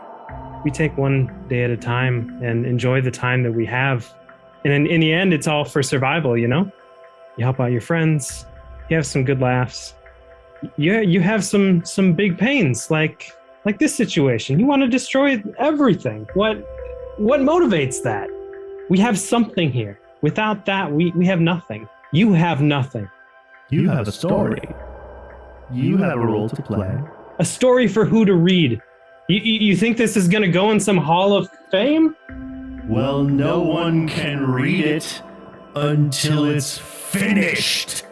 And if I've a wayward prince, it falls to me to find a new one.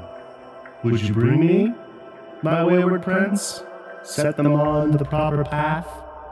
Can I tell if I have magical abilities here? Am I restricted in any way? Roll read about situation. 12. Advance move. You do not appear to be restricted. You will hear a little tiny voice whisper, Are you scared of him? No. Because I'm kind of scared of him. I'm assuming he has a paw on my neck.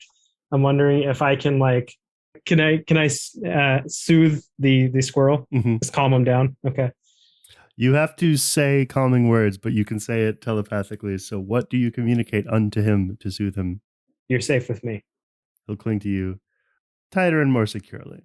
Did anyone ever channel thoughts through him? Didn't Theo do that? What? Like reflect on the past or something like What that? do you mean by that? I'm just going to do it then. Mark is going to use half of his energy to block himself, but then the other, half of his magical energy to kind of put up a barrier for himself. Then the other half, he is going to walk up to the Star King. Okay. Say more things. And then what happens? Star King sort of watches you walk towards him.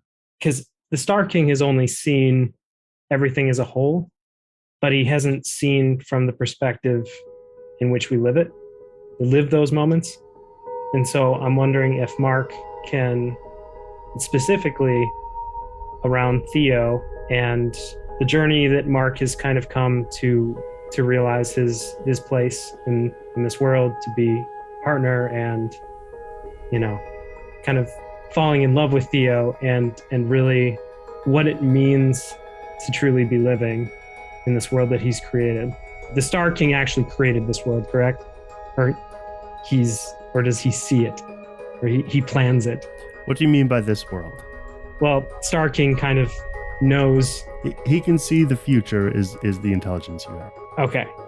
And the thing I want to show him is this connection with Theo and what he won't be able to continue if it stops here. And that amplified by every single person that Mark has come into contact with, and just set that on the table in front of him, basically, in his mind. I want you to punctuate this after you do this. But first, I want you to roll plus weird. 10. Okay. So you do that. You assemble what it means to be connected to Theo. You assemble what you've learned from her and all of the people along your journey, and all of the facts of what their stories mean to you and yours. And you wield it like a cudgel, and you strike out at him. And you say, "That's what I want. I want this to go on. And nobody can if this stops. This isn't about power or control or having supernatural abilities. It's a lot simpler than that. This is in your hands." Because she either can't or won't. That's where you're wrong. With any power vested in you, the space can change it and mold it. It can change and mold who we are. But you can. He'll sort of take a step towards you and honestly through you. Like he walks towards you as though he's sort of menacing you. And you kind of puff your chest out and stand your ground. And he walks through you. Because if you don't, I'll make you watch. And then he leans down as though putting himself on the same level as someone who has fallen onto his ass. Now, wouldn't it be easier to just let it end?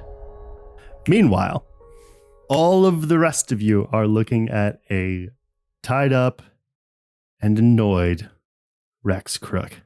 I think he's in casual mode. He is wearing a sort of teal, buttonless polo shirt, golf shorts. Does he look hurt? Theo did inflict 1 to 2 harm on him. I know. He has an ice pack wrapped around his shoulder and he has a black eye. Perfect. And the last thing he said to you was, "Oh, it's you." I think Anna kind of waves. Hi, honey. Nice to talk to you face to face. It's been a while. I think we have some things to talk about. Namely, and I think Anna looks to Lincoln, is like, go ahead and just swing. Anna, roll kick some ass, please. Beat up on your own NPC, Jonny. Beat him up. With my own NPC. Anna rolled a 13 kick some ass advanced move. Hurt him. Like, I kind of want it to be like punctuated where it's like, namely, funk. Yeah. It's going to be a whoosh, a clunk, and a couple of small, wet kink as a pair of Rex Crook's teeth clang onto the hardwood floor. And Rex, for his part, just exhales out of your system. Probably not for a little bit longer. You see, you caused quite a mess here, and I think she kind of just gestures. Your little band of folks from there, Horatio. I've already been over this with your weird little friend's Sky Mom. I didn't know. Really? So you're telling me that one of the most powerful men in Minneapolis doesn't know the people on his payroll are up to? That just sounds like poor management. Now, who do you know who could get in between a communication system like that? Seems like you have some theories. Feel up for sharing? Kira, who's kind of was leaning against a wall, hasn't said anything up to this point. Come on, Rex. I think in the end, we actually want the same thing here. For you to get as far away from us as possible, back to the future that you come from, so you can be with your wife. You've made it impossibly hard for me, you know that? You haven't made it any easier. You changed things. I could have had a plan. I could have stopped all of this. But instead... You could have stopped all of this, really. If we could, will lean back the chair and slam it down to punctuate if we could have stayed in one timeline. But you got brought here. Who brought you here in the first place? I take responsibility for my own actions. Right, but you couldn't have done that yourself, so who was it that you struck a deal with? Roll fucking... Use Dark Negotiator? God damn it, roll manipulate someone. 10. It was him, okay? As he used to be, as he would have been. King of the stars. The guardian of the future. At least until you showed him another way. Well, you know he wants to just end it all anyway. And who gave him that idea? Wasn't me. It's a bunch of men who didn't know what to do with the power. Shit, that's fair. Using your own lore against you. That's good. That's good shit. I'm sick of taking responsibility for the actions of some cowards. This isn't my fault. But with my help, maybe we could get you back to where you come from. I know the person that brought me here in the first place could probably send you back. Oh, was that your offer? Because it's not... it's not there. The moment I came back here, my home turned to ash. The future's constantly changing. And not always for the better. And what we're trying to do is prevent the future that you come from ever having happened.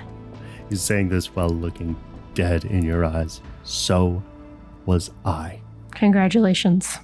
I'm glad that you were trying to change things by victimizing the very people that could have helped you.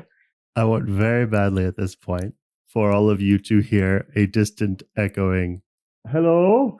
Is Yano back? No. Aw. Everybody, it's me. It's Yano. I kind of imagine maybe, I don't know what Theo's doing, but I kind of imagine maybe Donovan or Tommy. Between the two, it would be Tommy. Go get Yana. Mm-hmm. What is Theo doing? I don't know. She's standing so motionless and so quiet. Maybe aside from Tommy, it's hard to tell that she's there. I was sort of thinking, and this may be metagaming, but I want to ask Lauren, do you want help with Rex? Help with what? I have an idea for a spell. Is this the right phrase to loosen his lips? Technically. Yeah. Kira can probably do some of that if she really wants to. Okay. Also. But I feel like Theo wants to do it maybe more subtly. Yeah. No, I don't think Theo's going to be maybe as subtle, but... Hoo boy. You going to do like a Young Justice Season 2 Miss Martian kind of shit? I don't know what that is, but maybe... I knew you wouldn't. It was fun for me. Wait until you watch the show, then you'll get it. And you'll be like, oh, totally, yeah, that is what I wanted to do. I think it's more so in line with... no, you'll be like, that's not what I wanted to do, but it's a better idea and I should have done it. No, it'd be more in line with what's her face did in Loki. Sylvie. Could Kira roll monster empathy before we try to do any other sort of spell? Sure. 10. What would it accept as good enough for now? And by that, I hope you're generous in your interpretation of what that means, but, to talk to us. Like, what would convince him that you are not, that you are technically on the same side? Yeah. It would take Theo revealing and in some way proving that she'd turned against the Grey Hand. And then for my second question, I guess I'll just ask what does it most desire? Rex? Yeah. A reinstatement of his own timeline where at least the fires themselves were restrained to such a point that the love of his life could still have existed in a world. Basically, return of the end flames to a place where they cannot affect the world of the living. That's what he most desires. And for those following along at home, that means Ember. I think Kira she exhales. Look, Rex, do you think I really want to destroy the world? I think if it was up to you, no. Well, in a way it is up to me, and I have no intention of having that future come to light. But if I can't convince you, maybe the former / maybe still Prince of the Star Kingdom could shed a little light on this whole situation. And I think Kira turns to Theo. I think he needs to know, he needs to see the truth of the situation with the Star King. Do you think you could share that with him? Wordlessly, Theo's going to turn her right arm towards Rex. That is the place that Anna had put the tattoo protection from scrying. Ah, the silent skin. Mm-hmm. And to remind you, if that's the one you're referring to that I think it is, it's not really a tattoo. It's kind of like it's scratched in scar. Yeah. Yeah. It's not merely drawn, but etched into your skin. I still want to make Theo roll manipulate someone. I rolled an 8. So Rex turns to look at you, Theo, and sees that, and his defiant, furrowed brow softens. His eyes widen, impressed surprise. It is also the first time that he's seen Theo with 2 gray, dead eyes. It sure is. And it's seeing those, which you are making no effort to hide. He will say under his breath, then we might have a chance. Mark, you are still confused, kind of trying to take this in. I think what you are... Roll plus sharp. 12. Mark, as he walks through you and he's having a conversation with someone behind you, he's having a conversation with himself. This is like a recording. You're not actually talking to the Star King. This is like it all kind of starts to fit. This is the message. It's just playing for you. Up until a certain point, he'd been predicting your responses and responding to them. Can I make one more action? You can do anything you want. He's going to be reacting to your responses as he predicted them from this point on. So anything, okay, got it. Anything that I do is predicted at that point. What I'm going to do is, can I run at him? Sure. And with the intention of putting a crack in his helmet. Sure. With what? Do you have your sword? As I say, I might be able to do it with the sword. Can you fire karate chop him? Well, I think I'm gonna try and fake it a little bit. I'm gonna run up as though I'm throwing some type of fireball while reaching back and grabbing my blade and coming forward with it and just smacking him in the helmet. I'm gonna have you roll act under pressure for that. 11. Okay. So you run, you feint with this fireball, you reach for your sword, you bring it down over his head, and your sword passes straight through him as though he's not there. But having planned for the momentum to be stopped by a hefty glass helmet, your balance is sort of thrown off, but you are able to very elegantly catch yourself, and in fact catch the squirrel that has fallen down to the now like trailing bottom of your shirt that is flying around behind you like a cape, honestly. And then the squirrel skitters back up. Wings and more, Mark. He like stands up and his head sort of rises slowly as though whoever he's talking to is standing up too. And he reaches out his right grayed hand. Now then, why don't you take me to the crown? Executive producer Jonny Grubb.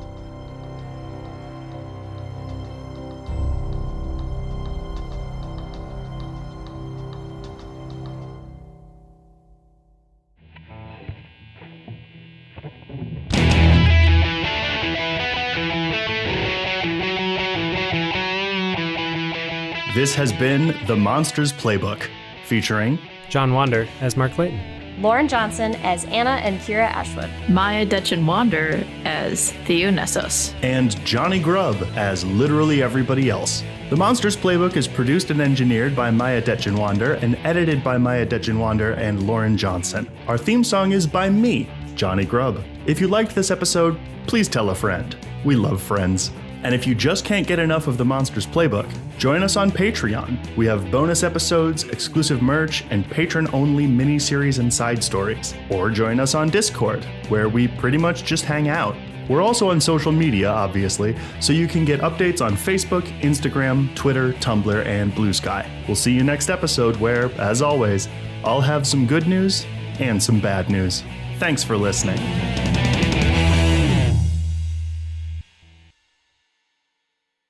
As I've told you, he's just another human.